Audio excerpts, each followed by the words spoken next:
டீகிரு சொந்தங்களுக்கு வணக்கம். இன்னைக்கு நேர்காணல நம்மளோட இருப்பவர் அரசியல் விமர்சகர் திரு வாசுதேவன் அவர்கள். வணக்கம். வணக்கம்.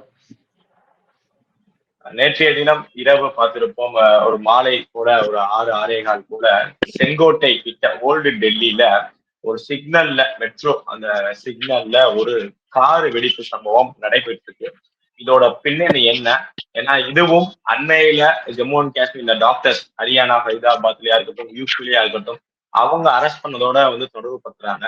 அதற்கு முன்னாடி இதோட பின்னணி என்ன, விசாரணை எப்படி போயிட்டு இருக்கு? ரொம்ப சீரியஸான விஷயம். இத நாட்டுக்கே ரொம்ப ஒரு மிகப்பெரிய அச்சுறுத்தல் இருக்கிறது. நாங்க ரொம்ப நாளா சொல்லிக்கிட்டு இருக்கோம். அதனுடைய ஒரு இதுதான் இது. அது நிரூபிக்கப்பட்டிருக்குன்னு நான் பாக்குறேன். ஏன்னா பிரதமர் மோடியே ஒரு அச்சுறுத்தலுக்கு ஆளாகி இருக்கிறார். பிரதமர் மோடியினுடைய உயிர் மேல 6 முறை இதுவரைக்கும் அட்டம்ப்ட் நடந்திருக்கு. யாருக்குமே தெரியாது. கடைசியாக நடந்த அட்டம்ப்ட் சீனால.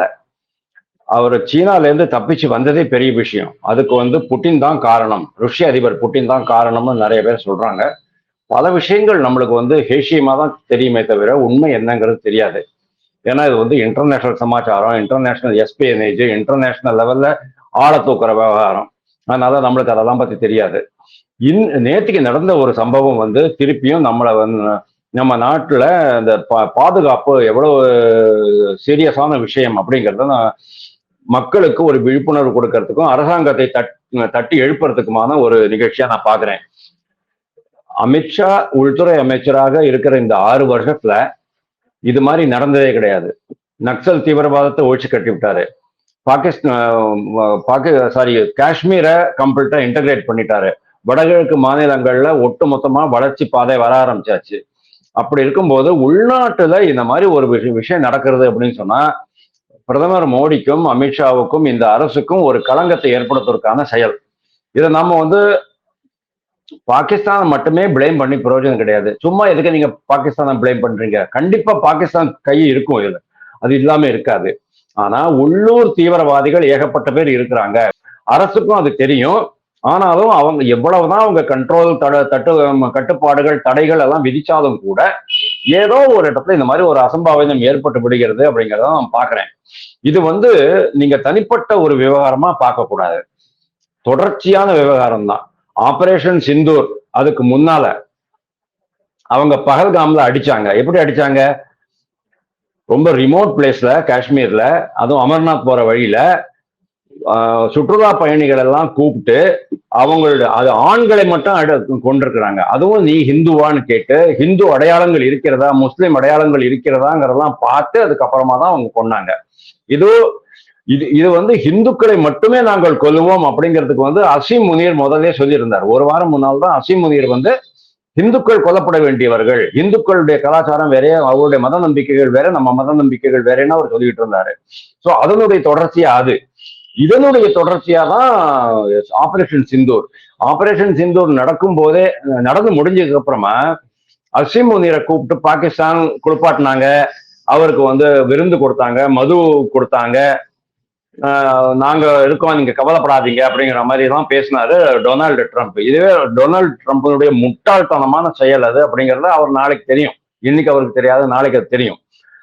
அதுக்கப்புறமாவே அவர் சொல்லிட்டு இருக்கிறாரு, நாங்க பாம்பு போட்டுடுவோம், நியூக்ளியர் பாம்பு, அணுகுண்டு போடுவோம், எங்களுக்கு யாராவது சப்போர்ட் பண்ணலன்னா அவங்க மேலேயே அணுகுண்டு போடுவோம், உலகத்தினுடைய பாதி நாடுகளை நாங்க அழிச்சிடுவோம் அப்படின்லாம் சொல்லிக்கிட்டு இருந்தாங்க. உள்ளூர்ல என்ன நடக்கிறது அப்படின்னா, பாகிஸ்தான் அங்க இருந்துகிட்டு அவங்க பட்டன் தான் தட்டுறாங்க. ஒரு சிலர் தீவிரவாத சிந்தனை உடையவர்கள் இருக்கிறாங்க. தமிழ்நாட்டுல நம்ம பார்க்கலையா? 1998ல 58 பேர் செத்து போனாங்க. அதுல டார்கெட் யாரா இருந்தாரு? Advani, L K Advani target. 58 பேர் செத்து போனாங்க. செத்து போனதுக்கு அப்புறமா அந்த பாஷாவை உள்ள போட்டாங்க. 20 வருஷத்துக்கு அப்புறமா அவர் வெளியே விடும்போது, 25 வருஷத்துக்கு அப்புறம் அவர் செத்து போயிடுறாரு. செத்து போனப்போ கூட நீங்க பாருங்க, போலீஸ் எவ்வளவு 3000 போலீஸ் அந்த இறுதி ஊர்வலத்துக்கு. ஒரு தீவிரவாதியை நீங்க கட்டி தழுவுறீங்க. காங்கிரஸை பத்தி சொல்றேன், இது டிஎம்கே நடந்தது. டிஎம்கே பத்தி சொல்றேன். ஒரு தீவிரவாதியை நீங்க கட்டி தழுவுறீங்க, பேரறிவாளன் மாதிரி ஒரு பிரதம மந்திரியை கொண்டவர் கட்டி தழுவுறீங்க. நீங்க என்ன மாதிரி மெசேஜ் நீங்க அவங்களுக்கு கொடுக்குறீங்க? உள்ளூர்ல தீவிரவாதம் வளர்வதற்கு காரணமே டிஎம்கே, காங்கிரஸ் மட்டும்தான். காங்கிரஸ் அந்த காலத்துல இருந்து இந்த காலம் வரைக்கும் இந்த லிங்க் இந்த டெல்லியில இப்ப நடந்த அந்த காரு வெடி விபத்துலயுமே பார்த்திருப்போம். ஜெய்ஷ் இ முகமது அதோட அந்த இவரு ட்ரெயினர் உமர் இந்த கார் குண்டு வெடிப்புல இறந்து போயிருக்கார், சூசைடு பாமரா இருந்திருக்கார், சிசிடிவி ஃபுட்டேஜ் எல்லாம் தெரிய வருதுன்னு ஒரு பக்கம் சொல்றாங்க. இன்னொன்னு இதே கார் யாரோடதுன்னு பார்த்தா புல்வாமால ஓனர் புல்வாமா இதை சேர்ந்தவர் அப்படின்னு சொல்றாங்க. என்ன தொடர்பு இருக்கு? விசாரணை முதற்கட்ட விசாரணையில என்ன தகவல்கள்லாம் வருது? ஆமாமா, முதல் கட்ட விசாரணையில வந்த தகவல் நீங்க சொல்லிட்டீங்க. ஏன் இருக்கக்கூடாதுன்னு கேட்கிறேன். ஏன்னா புல்வாமா அட்டாக்கு அப்புறமா அங்க இருக்கிறவங்க, அதாவது தீவிரவாதிகளை ஒட்டு மொத்தமாவும் நீங்க ஒழிக்க முடியாது சார். எங்கேயாவது ஒரு இடத்துல பதுங்கிட்டு இருப்பான். அதனால உள்ளூர்ல யாரு என்னென்ன பண்றாங்கிறத நம்ம கண்காணிக்கணும். கோயம்புத்தூர் குண்டுவெடிப்புக்கும் பட்கல், கர்நாடகால கடற்கரை ஓரமாக இருக்கிற பட்கல் அப்படிங்கிற ஊர்ல இருக்கிறவங்களுக்கும் தொடர்பு இருந்ததுங்கிறத நம்ம பார்த்தோம். பெங்களூர்ல அந்த ராமேஸ்வரம் கஃபேல குண்டு வெடித்ததுக்கும் அவங்களுக்கும் தொடர்பு இருந்ததுன்னு நம்ம பார்த்தோம். இங்க இருக்கிறவங்களுக்கும் யூபியில இருக்கிற இஸ்லாமிய தீவிரவாதிகளுக்கும் தொடர்பு இருக்கு அப்படிங்கறத நம்ம பார்த்தோம். அதே மாதிரிதான் அங்க இருக்கிறவங்களுக்கு, அதாவது புல்வாமாக்கும் ஹரியானாவுக்கும் டெல்லிக்கும் பாருங்க எவ்வளவு எக்ஸ்டென்ட்டுக்கு அவங்க போறாங்க அப்படின்னா, நாம ஒரு பக்கம் வங்கதேசம், அங்க ஒரு ஒரு திறமையற்ற ஒரு முகமது யூனுஸ் அப்படின்ட்டு ஒருத்தர் நிர்வாகம் பண்ணிட்டு இருக்கிறாரு, அமெரிக்காவுடைய சப்போர்ட்னால. இந்த பக்கம் ஒரு ஷோரி நாய், வெறி நாய் மாதிரி ஒரு அசீம் முனீர் அப்படின்ட்டு ஒரு ஃபீல்டு மார்ஷல். அதாவது ஃபீல்டு மார்ஷல் சொன்னா அது ஒரு ராணுவ பதவி மாதிரி இல்லை, இப்போ அது ஒரு கான்ஸ்டிடியூஷனல் பதவியாக அவங்க மாத்திட்டாங்க பாகிஸ்தான்ல. இப்போ பிரதமருக்கும் பிரசிடென்ட்டுக்கும் ஜனாதிபதிக்கும் இணையான ஒரு பதவியாக அதை மாத்திட்டாங்க. அவர் பேசுறது எல்லாமே விஷம். இந்த மாதிரி ரெண்டு பக்கம் நம்மளுக்கு இருக்கு.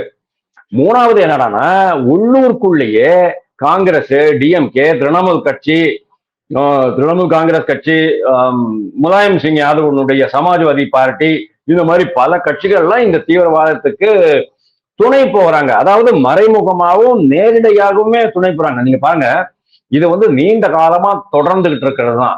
மணிசங்கர் ஐயர் என்ன சொன்னார் சொல்லுங்க? 2014 நவம்பர்லயோ இப்போ அவர் பாகிஸ்தான் போறாரு. மோடி உட்காந்துட்டாரு, இனிமே மோடி அசைக்க முடியாது, நீங்க தாண்டாப்பா ஏதாவது பண்ணணும் அப்படிங்கிறாரு. அப்படின்னா என்ன அர்த்தம்?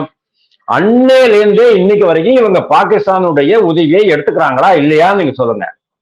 ராகுல் காந்தி என்ன பண்றாரு? வெளிநாடுக்கு போறாரு, சீன அதிகாரிகளை சந்திக்கிறாரு. என்ன அவசியம்? ஒரு எம்பி வெளிநாடுக்கு போனீங்கன்னு சொன்னா வெளிநாட்டுல அதாவது ஒரு புரோட்டோகால் இருக்கும், நம்மளுடைய நாலேஜ்ல தான் அது வரணும்.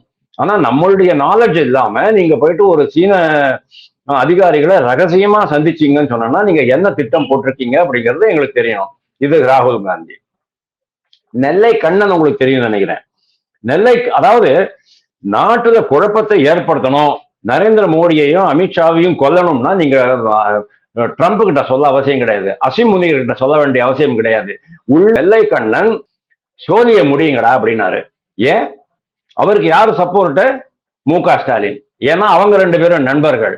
அவருக்கு பிரச்சனை வந்த போது மு.க. ஸ்டாலினை போய் பார்த்துட்டு வராரு. மு.க. ஸ்டாலினுக்கு மரண படுக்கையில உட்கார்ந்துக்கிட்டு ஒரு லாங் கடிதம், நீண்ட கடிதம் எழுதுறாரு, என்னை காப்பாத்துங்க அப்படின்னுட்டு.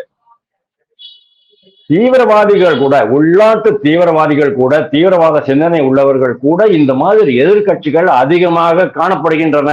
அதுக்கு தான் திருப்பி சொல்றேன் சார். இன்னைக்கு நீங்க சொன்ன பேர் எல்லாமே, நீங்க இப்போ புல்வாமா தீவிரவாதின்னு நீங்க ஹரியானான்றீங்க, அப்புறமா மத்திய பிரதேஷ், பல இடங்கள்ல அவங்களுடைய பேரெல்லாம் வெளியே வந்திருக்கு. ஏதாவது ஒரு பெயர் இந்து பெயரா இருக்கா நீங்க பாருங்க. நம்ம என்ன பண்ணணும்?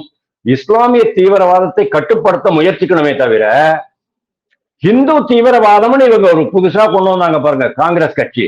அதாவது இஸ்லாமியர்கள் தீவிரவாத செயல்களில் ஈடுபடட்டும், பரவாயில்ல, நம்ம மடை மாற்றி விடுவோம் இந்து தீவிரவாதம் அப்படின்னுட்டு. மாலேகாவ்ல என்ன சார் பண்ணாங்க அவங்க? மாலேகாவ்ல இந்து தீவிரவாதம் அப்படின்ட்டு ஒரு புதிய சொற்றொடரை சரத்பவாரும் பி சிதம்பரமும் தான் ஆரம்பிச்சாங்க. பாராளுமன்றத்தை அதை சொன்னாங்க. அதுக்கப்புறம் என்னாச்சு, சாத்வி பிரக்ஞா, கர்னல் புரோஹித், இந்த மாதிரி ஆளுங்களுக்கெல்லாம் ரொம்ப பயங்கரமான தண்டனை, பயங்கரமான சித்திரவதை எல்லாம் பண்ணினாங்க. அதாவது இஸ்லாமியர்கள் மட்டும் இல்ல, இந்துக்களும் தீவிரவாதத்தில் ஈடுபடுகிறார்கள் அப்படிங்கிற மாதிரி திசை திருப்பறதுக்கு பார்த்தாங்க. அதாவது இந்துக்கள் தீவிரவாதத்தில் ஈடுபடுவதால் இஸ்லாமியர்கள் தீவிரவாதத்தில் ஈடுபடுவது தவறில்லை அப்படிங்கிற மாதிரி அவங்க பேசினாங்க. இன்னைக்கு வரைக்கும் நான் சேலஞ்ச் பண்றேன் சார், ஏதாவது ஒரு இந்து, ஏதாவது ஒரு RSS சேர்ந்த ஒரு நபர் தீவிரவாதத்தில் ஈடுபட்டிருக்கிறார்களா அப்படின்னு நீங்க சொல்லுங்க.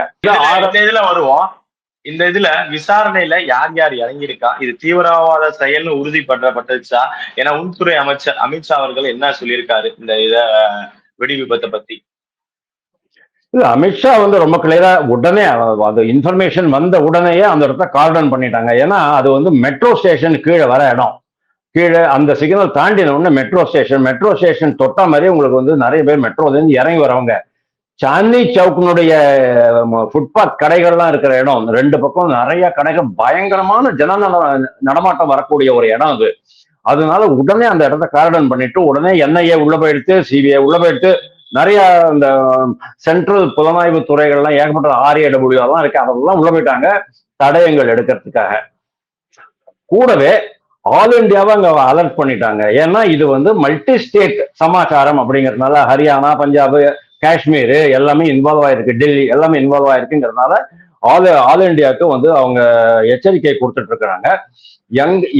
இதனுடைய நெட்வொர்க் வந்து எவ்வளவு விசாலமா இருக்கு அப்படிங்கிறத அவங்க பண்ணுவாங்க. இப்போ யாரையுமே விட போறது இல்லை சார், அமித்ஷா யாரையும் விட போறது இல்லை, இவரு நரேந்திர மோடி இதுல யாரையுமே விட மாட்டாங்க. உங்களுக்கு தெரியும், நரேந்திர மோடியை தீர்த்து கட்டுறதுக்கு ஜாக்சன் அப்படின்னவர் வந்தாரு, அவரை காலி பண்ணிட்டாங்க. நீ ஒரு ஆளை குறி வச்சேன்னு சொன்னா நாங்க நாலு பேரை குறி வைப்போம்னு சொல்லிட்டு 4 பேரு பங்களாதேஷ்ல 2 பேரை போட்டு தள்ளினாங்க, பாகிஸ்தான்ல 2 பேரை போட்டு தள்ளினாங்க. அதே மாதிரி உலக அளவுல இவங்க வந்து, அதாவது நம்ம தான் பண்ணினோம்னு சொல்றது கொஞ்சம் கஷ்டம்தான். நம்ம நாட்டுக்கு எதிராக செயல்படக்கூடிய பலர் விடைபெற்று செல்கிறார்கள், எப்படியோ மர்மமான முறையில் கொல்லப்படுகிறார்கள், தீர்த்து கட்டப்படுகிறார்கள். சேகர் பாபு பாஷையில சொல்லணும்னா தூக்கப்படுகிறார்கள். அப்போ நீங்க இப்ப பாருங்க, இந்த விஷயத்துல அமித்ஷாவுடைய கை எவ்வளவு தூரம் போகிறது நீங்க பாருங்க. யாரையும் விட போறது இல்லை. ISI மட்டும் இல்ல சார், ISIனா பாகிஸ்தானுடைய உளவுத்துறை, ISI மட்டும் இல்ல, CIA சென்ட்ரல் இன்வெஸ்டிகேஷன் ஏஜென்சி, அமெரிக்காவுடைய உளவுத்துறை, அதுக்கே இவங்க ஆப்பு வைக்கிறதுக்கு ரெடி ஆயிட்டு இருக்காங்க. இப்போ நரேந்திர மோடியும் அமித்ஷாவும், அந்த 2 இன்க்ளூடிங் வெளியுறவுத்துறை அமைச்சர் ஜெய்சங்கர், 2 உலகத்திலேயே 2 மிகப்பெரிய, அதாவது ISI மோசமான ஒரு துறை, CIA அதை விட கேவலமான ஒரு துறை, 2 பேருக்குமே உலக அளவில் ஆப்பு வைக்கிறதுக்கு இவங்க வந்து நடவடிக்கை எடுக்க ஆரம்பிச்சாச்சு நான் கேள்விப்பட்டேன். இது எவ்வளவு தூரம் போகும் தெரியல. கைது நடவடிக்கை எடுக்கப்பட்டிருக்கா தற்சமயம் நம்ம பேசுறப்ப? ஏதாவது இதை ஒட்டி கைது நடவடிக்கை ஏதாவது ஆரம்பிக்கப்பட்டிருக்கா? இல்ல, இப்போ இன்வெஸ்டிகேஷன் போயிட்டு இருக்கு. இன்வெஸ்டிகேஷன்ல உங்களுக்கு கரெக்டா தெரியும் இது யாருடைய மறைமுகமாக யார் இருந்தார்கள். இப்போ மறைமுகமாக யார் இருந்தார்கள்? பாகிஸ்தான் இருக்கு. பாகிஸ்தான் மேல நாம உடனே ஆக்ஷன் எடுக்க முடியாது. அது திருப்பியும் ஆபரேஷன் சிந்தூர் சஸ்பென்ஷன்ல தான் வச்சிருக்கிறாங்க. Operation Sindoor is not closed, it is kept in abeyance. அதை திருப்பியும் ஆரம்பிப்பாங்க. அதுதான் இப்போ நீங்க பாத்தீங்க, ஆபரேஷன் திரிசூல் அப்படின்ட்டு 2 பயங்கரமான, அதாவது கிழக்கு பகுதியிலையும் மேற்கு பகுதியிலையும் ரொம்ப பயங்கரமான பிரதர்ஷனம் பண்ணினாங்க. அதாவது கண்காட்சி மாதிரி அதை பண்ணி காமிச்சாங்க. அதுக்கு இன்னும் பல காரணங்கள்லாம் இருக்கு. ஏன்னா இப்போ வந்து பங்களாதேஷ் பார்டர் ஃபுல்லாவே இவங்க ஆளை நிறுத்திட்டு இருக்காங்க, நம்ம ஆளுங்க நின்றுட்டு இருக்கிறாங்க. அது மட்டும் இல்ல, இப்போ மேல போயிருக்கிற அந்த ஒரு விசேஷமான ஒரு 2 வாரம் முன்னால் நம்ம மேல ஒரு சேட்டலைட் அனுப்பிச்சிருக்கோம். அந்த சேட்டலைட் மேல இருந்து புகைப்படம் எடுத்து நம்மளுக்கு அனுப்புவோம், எங்கெங்கெல்லாம் பார்டர் கிராசிங் நடந்துகிட்டு இருக்குங்கிறதெல்லாம். ஸோ இந்த ஒரு ஆக்டிவிட்டி நடந்துகிட்டே இருக்கும். ஸோ இவங்க எவ்வளவு தூரத்துக்கு போறாங்க அப்படின்னா, இந்த உள்ளூர் தீவிரவாதிகள், உள்ளூர் தீவிரவாத சிந்தனை உள்ளவர்கள் ஒரு மோமின்புராலையோ பர்கத்புராலையோ இல்லைன்னா சுல்தான் பேட்டையிலையோ இருக்கிறது இல்லை. அவங்கெல்லாம் இப்போ வந்து ஹை ப்ரொஃபைலா மாறிட்டாங்க. எப்படி ஹை ப்ரொஃபைல் நான் சொல்றேன், 2 கோடி 3 கோடி ரூபாய் பெருமானம் உள்ள ஒரு பெரிய பிளாட்ல ரொம்ப பாஷ் ஏரியாவில் தான் அவங்க இருப்பாங்க. டாக்டரா இருப்பாங்க, இல்லைன்னா அவங்க பேர் என்ன, டீச்சரா இருப்பாங்க, இந்த மாதிரியான ஒரு ஹை ப்ரொஃபைல். ஏன்னா அப்பதான் வந்து போலீஸ்காரனுக்கு சந்தேகமே வராது. அந்த மாதிரி ஆயிடும். ஆனா இவங்களுடைய நோக்கம் என்னங்கிறத சொல்றேன். கோவில்கள்ல பிரசாதம் கொடுக்குறாங்க, கோவில்கள்ல பெருவாரியான இந்துக்கள் போறாங்க. அந்த பிரசாதத்துல கண்ணுக்கு தெரியாத அளவுக்கு கொஞ்சம் ஒரு ரசாயன பொருளை போட்டுட்டோம் சொன்னா சாப்பிட்றவெல்லாம் செத்து விழுவான். எந்த மாதிரியான ஒரு கேவலமான திங்கிங் பாருங்க. ஏங்க திருப்பதியிலேயே லட்டுக்கு நெய்யில எவ்வளவு கலப்படம் கலந்துருக்கிறாங்க பாருங்க. அவ்வளவு ஸ்ட்ரிக்டா இருக்கிற இடத்தையே அப்போ தமிழ்நாட்டுல கோவில்கள்ல வாங்க பிரசாதத்தை திங்கிறதுக்கு டவுட் வருமா வராதா, பயம் வருமா வராதா? இன்னைக்கு சொல்லுங்க, நீங்க பார்க்கட்டும். பிஎஃப்ஐ பேன் பண்ண போது, சீனியை பேன் பண்ண போது காங்கிரஸ் எவ்வளவு குதிச்சாங்க. இன்னைக்கு இதே பிஎஃப்ஐ சிமி ஆளுங்க மேல எவ்வளவு குற்றச்சாட்டுகள் இருக்குன்னு பாருங்க. இவங்க தான் திருப்பியும் மார்வேஷம் போட்டுக்கிட்டு திருப்பி வந்துகிட்டு இருக்கிறாங்க. ஒரு குரூப் போயிடுச்சு சொன்னா தடை பண்ணீங்கன்னா பரவாயில்ல, அடுத்த குரூப் நாங்க ஆரம்பிச்சிருவோம், அதுக்கு அடுத்த குரூப் நாங்க ஆரம்பிச்சிருவோம். இப்படியே தான் போய்கிட்டு இருக்கு. இது எல்லாத்துக்குமே விடிவு வரணும்னு சொன்னா அரசியல் கட்சிகள் இந்த மாதிரி சக்திகளுடன் சார், ஜவஹர்லா 15 வருஷம் பழைய கேஸ், இன்னைக்கு வரைக்கும் அவர் வந்து ஜெயிலுக்கு போல. 1 வருஷம் ஜெயில் தண்டனை கொடுத்துருக்காங்க, போகவே இல்லை. டிஎம்கே என்ன பண்றாங்க, ஆஹா வாங்க அப்படின்னு அவரை பிடிச்ச ஆலிங்கனம் பண்ணிக்கிட்டு கூட்டணியில சேர்த்துக்கிட்டு அவருக்கு வந்து சப்போர்ட் பண்ணிக்கிட்டு இருக்கிறாங்க. அப்புறம் எப்படி சார் அவங்களுக்கு தைரியம் வராம இருக்கும்? அரசியல் கட்சிகள் தான் சார் இதுக்கு மொத்தமாவே காரணம். கார்கே என்ன சொல்றாரு தெரியுமா? மல்லிகார்ஜுன் கார்கே RSS தடை செய்ய வேண்டும்ங்கிறாரு. RSS ஏன் தடை செய்யணும்? RSS ஒரு ஆள் இந்த மாதிரி நடவடிக்கைகளை ஈடுபட்டிருக்கானா நீங்க சொல்லுங்க. ஒரு ஆள் RSS காரன் இதுல ஈடுபட்டிருக்கானாங்கிறது நீங்க சொல்லுங்க. நத்துராம் கோட்சே RSS கிடையாது, நத்துராம் கோட்சே RSS கிடையாதுன்னு உச்ச நீதிமன்றமே சொல்லிட்டு இருக்கு. திருப்பி இவங்க அதே பேசிக்கிட்டு இருப்பாங்க.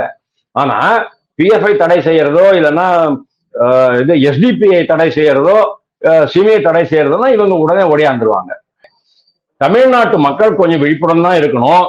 ஏன்னா தமிழ்நாட்டுல மதிய உணவு திட்டம் ரொம்ப சிறப்பாக செயல்படுகிறது. அப்பப்போ அழுகின முட்டை கொடுக்குறாங்க, கெட்டு போன சாப்பாடு கொடுக்குறாங்க, புழு நெளிகிற பருப்பு கொடுக்குறாங்க, அதெல்லாம் வேற விஷயம்.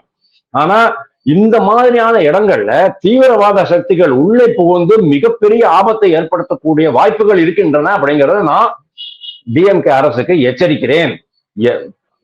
விழிப்புடன் இருங்கள் அப்படின்னு நான் சொல்றேன். காவல்துறையை சுதந்திரமாக செயல்பட விடுங்கள். எங்கெங்கெல்லாம் அவங்களுக்கு சந்தேகம் வருதோ, மத அடிப்படை இல்லாம, மதம் கண்ணோட்டம் இல்லாம அவங்க குற்றம் செய்பவர்கள், குற்றம் செய்ய திட்டம் தீட்டுபவர்கள் இவங்க எல்லாருமே அரெஸ்ட் பண்ணணும்னு நான் வேண்டிக்கிறேன். ஆல் இண்டியா லெவல்ல இன்னைக்கு வந்து ரொம்ப பெரிய விஷயம் நடந்திருக்கு, டெல்லி விஷயம்.